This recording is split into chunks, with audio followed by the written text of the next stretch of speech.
series utilized to capture the raw prison experiences of ex-offenders who have now revitalized their lives and become productive members of society.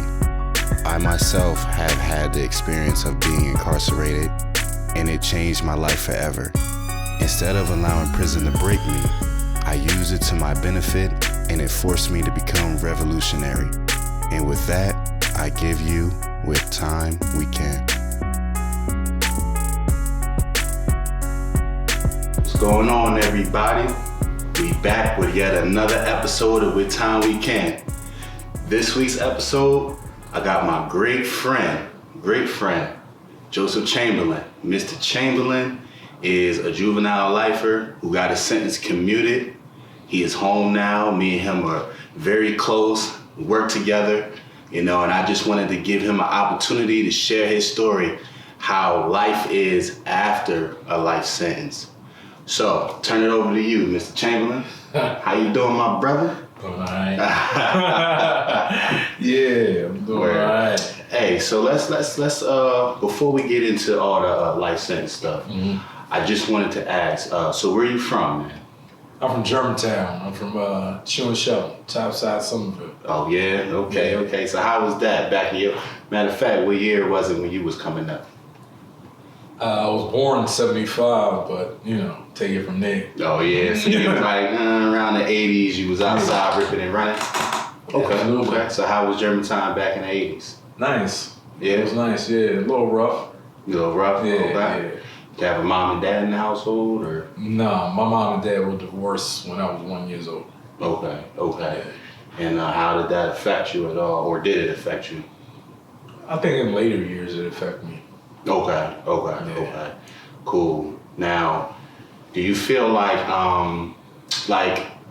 your incarceration? Now, was that something like, were you in the streets, or was it something that just kind of like, what got you to that point to where you? No, I wasn't really in the streets. I mean, I did the average stuff that I guess young boys do. Oh yeah. All right. But I wasn't heavy in the streets and anything like that. Okay. Well, the $1 million question, man. So, what happened, like, for you to get a life sentence? Well, it was a situation that had taken place between me and this guy, and it went from street fights to the guns. Okay. Between you and one other person? Yeah. No gangs? No. Okay. No gangs, just us. And it was an unfortunate situation. Okay. He came through one day and some words were exchanged. Mm-hmm. I personally believe that the person that he went to go see kind of set the whole thing up. Okay. Mm-hmm. I don't know how he knew that dude, but I knew the same guy, you know what I mean? Mm-hmm. And it just happened. Yeah, it just happened, man. So did you guys fight first and then? No, it was just straight. It just went down. Okay. Now, that's tough, man. Yeah, it's a tough situation. So was it an accidental thing, or was it just? I think it was. Well, one of the shots was accidental. Okay. And that's proven. So. But the other one was more like an in the moment fearful thing. Okay. You understand what I'm saying? Right. You were just just in the heat of the moment. Yeah. It just happened. All right. So after the shots were fired, man down. So what happened? Like, did you run? Did you freeze? Like what were the emotions? Shock. You very shocked? Okay. Fear. Mm-hmm. So I would say shock and fear. Shock and fear? Yeah. Okay, all right. And how long later was it until they apprehended you? So it happened April 20th, and I was arrested October 15th, 92. Okay. That's actually right after I was born. I was 1 year old. All right. Yeah. So, wow, man. So you were arrested, and what were the emotions being arrested? At that young of an age, like, did you even know what you were facing and dealing with? No, I think it was very overwhelming. Again, fear, confusion, anger. Okay. Definitely anger. Lost. Okay. All right. Not a problem. All right. So you're going into court, 17 years old, right? 17. You're going into court. You're faced with these adult charges, and you're ultimately sentenced to life. What's your first stop after you get that sentence, and they take you to what building first? They take you to, first you go back into the holding bed. Okay. Then you go back to your county prison in which you were already at. Okay. So I was at Holmesburg, so that's you was at Holmesburg? Yeah, I went back to Holmesburg. Okay. How was Holmesburg back then? I heard Holmesburg was crazy. Rough. Yeah? Yeah, Holmesburg. You got any quick stories you would like to share with us? I'm digging too deep, Yeah, you did a little too deep. Holmesburg was a rough spot, man. Holmesburg is called the Terror Dome. That's the nickname of Holmesburg, the Terror Dome. Okay. Yeah, it was a rough spot. They shut that down now, right?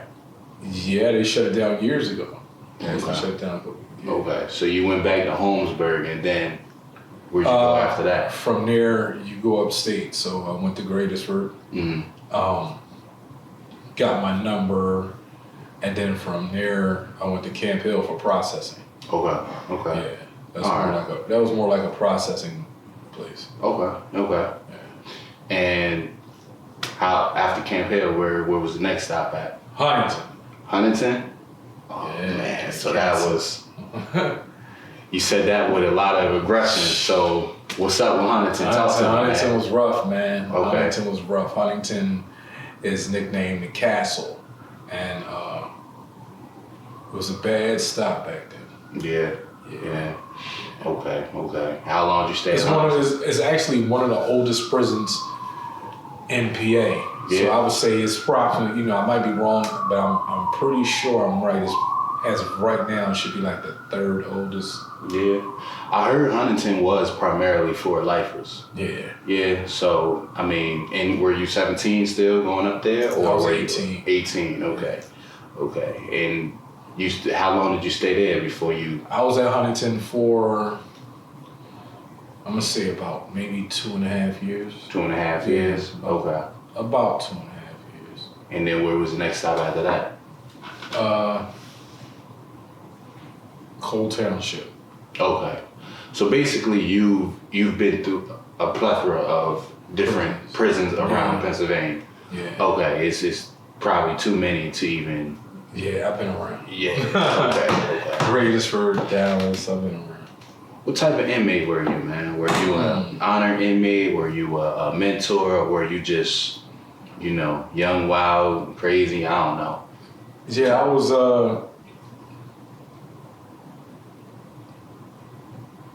I think I was just young and wild. Young and wild? Yeah, I was young and wild for a while. I was angry. Yeah. That's what it was. I was angry. Okay. And, I got myself in some trouble. Outside of, just being angry at being in there for the rest of your life, like, was it family? Was it anything else that made you feel like I have to let my anger out in aggression? Yeah, I was angry at, like you said, for being in there for the rest of my life, but I was also angry at different friends. Definitely angry at the staff. Yeah. Yeah, Huntington was a terrible stop. It's very racist. Okay. Very racist, and I haven't encountered that face to face. You watch documentaries and you see movies and you read books and stuff, but nothing beats experiencing it. Nothing Right. trumps that. Nothing beats. Right. But so it kind of set the tone for a lot of things. How long are you down for? In total, 27. 27 years. Now, the question that I have, because I'm only 28. Yeah. So you've been incarcerated pretty much like 98% of my natural life on this planet. What I want to ask you is, how does one stay mentally able to endure that type of prison time without going insane, suicide, whatever the case may be? I think it depends on the person. Depends on the person. Yeah, Okay. yeah, it depends on the person. Naturally, your brain is going to shift and take over. Right. And depending on who you are, who you really are, you know, that's what's going to really come out. Right. And right. What your strengths are, what your weaknesses are. Okay. What are you willing to accept, endure, overcome, and so forth. So it really depends on the person. Okay. And it's a day-by-day process. Have you seen or know of, you don't have to say any names to me, obviously, but have you experienced somebody who was not mentally prepared to do that type of time and they have? Absolutely. Several people. I personally know several people. Yeah? Okay. Yeah, it just went off the rails crazy. Wow. You know what I mean? Wow. And on psychotropic medications. There's a couple of guys killed themselves. Wow. Really? Yeah. Oh, man. Yeah, it happens. Yeah. It happens on a regular. Okay. What's the black and white like population with the demographics like in prison? I was always curious about upstate Pennsylvania prisons. Like, it depends on where you're at. Okay. It really depends on where you're at. What prison you're in. Okay. You know, there's no set rules. Like, for instance, a spot like Gradeford is all black. All black. Okay. Blacks and Latinos. All right. And you have some white sprinkled in. Okay. So, you know, the further you go out, you know, it really depends on where you're at. Like, that's the only way I can describe it. Okay. So it is certain prisons in Pennsylvania that's not predominantly black. Most of the inmates are of other races. Yeah. Okay. Yeah, you have a lot of whites. But those are mainly like the smaller prisons. Yeah. Like real small ones where okay. nothing really goes down. But those hard prisons, the big ones. Yeah, all blacks. All blacks. Yeah, and Latinos. Okay. I heard a lot. I know I follow a guy named Big Hurt, Fresh Out Prison Series, and he does this same platform over in California. Yeah. And he said like the California prisons are really big in like the gangs and stuff, like the cars, the race cars, the gangs. Yeah. So is gangs a big thing in prison? Like, do you have to click up? Like, you have to have some type of squad. Yeah. You know, PA has never been, well, when you look at the 60s and 70s, they've had gangs. Okay. You know? But it was more like street names. Like street neighborhoods. Yeah, street neighborhoods and so forth. You know what I mean? It never was like the brothers over in California. Okay. Anything like that, you know. Right. But that's just a different thing. But yeah, so people usually hang with guys from their neighborhood or people from their religious sect. Okay. You know? Okay. So they're there. Okay. Yeah, gangs are definitely there. Cool. Now, what mentally what pulled you through? I know we spoke earlier about, you know, it takes a specific type of person to get through that. But what kept you going? Was it, you know, I know a guy who does art a lot, and that kept him going through, or education. A lot of people go back to school when they're in prison. Yeah. What kept you going through, man? In the beginning, it probably would be trouble. Trouble? Yeah, in the beginning, it probably would be that. So just being like the block leader, the tough guy, that kind of got you through a lot of... In the beginning, it was that. You know, I'm going to set the pace. I'm going to set the pace somehow in this place. How many years of that? A lot. Okay. A lot. But I was always doing education. I was really involved in education, and I would do it on the side. Yeah. Okay. I would do it on the side. Do all the madness. Do all the madness. I would read a book. Yeah. I would read a book.